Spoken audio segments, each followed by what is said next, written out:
Good evening everyone, my name is Mishal and this is my first session in Aruna Toastmasters.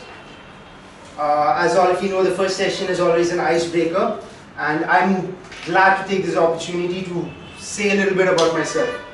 Now, I was born in my hometown Kochi, whereas I grew up in the Middle East, and to be specific, I grew up in several places. I've shifted around a lot in the Middle East. After 3 months after I was born, I was in Saudi Arabia for 5 years, and after Saudi Arabia I moved to Bahrain, to Dubai, Dubai to Abu Dhabi, Abu Dhabi back to Bahrain, then Qatar, and then finally I was in Sharjah. So I finished my schooling in Sharjah. So during my school days, I had this habit of participating in as many activities I could, and this habit of mine had led me to learn a lot of new things. One of the activities I want to talk about is a community service program that happened during my 11th standard. My school had, actually 5 schools had organized a community service program in Uttaranchal, a village called Jaidwar. So the first, out of each school, around 5 students were selected. 5 students, and from my school I was selected, and then 1 teacher from each school was selected. So totally there were 30 people, 25 students and 5 teachers. Now in Uttaranchal, what we did was, first of all, it was the very first time that I was living like away from home, away from my parents, and it was actually a lot of hard work was involved in it. What we had to do was, in the morning we wake up, and as soon as breakfast was done, we go collect these really big rocks, and we do this for hours together.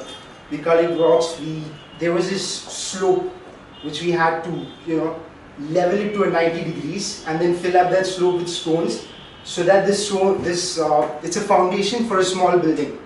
So we spend hours every day. For around 2 weeks, we lived in tents. It used to be really cold in the morning. Towards the afternoon it becomes really hot, again in the evening it becomes really cold, and we used to take bath in these icy cold spring water. And then during the night we used to do these surveys. We used to go to these local folks, we used to go there, we used to take surveys, we used to ask them about their daily life routine, so that we can keep track of their healthcare benefits and stuff. Now, even though this was really hard, like it was a completely new experience for me. I was completely out of my safety zone, and what happened was, it was a very exciting thing to do. It was a completely new experience. I had learned a lot of new things. I had made a lot of new friends. I had learned to interact more. I've seen a completely different side of life, because the village that we lived in, it was cut off from all sorts of basic amenities. It didn't have electricity, it didn't have water. Like I said, we lived in a small tent for 2 weeks and all of this stuff. So what I learned was, no matter how hard life is, and life is difficult, life is hard, life is meant to be hard. No matter how hard life can always be colorful. You have to keep pushing yourself, you have to keep pushing, you have to take up challenges, you have to push yourself out of the safety zone, and you have to experience new things. So, and as I grew older, I've learned that learning itself it's an evolving experience. When you learn something, you become better at learning something else. So with that, I'd like to conclude my speech. Thank you.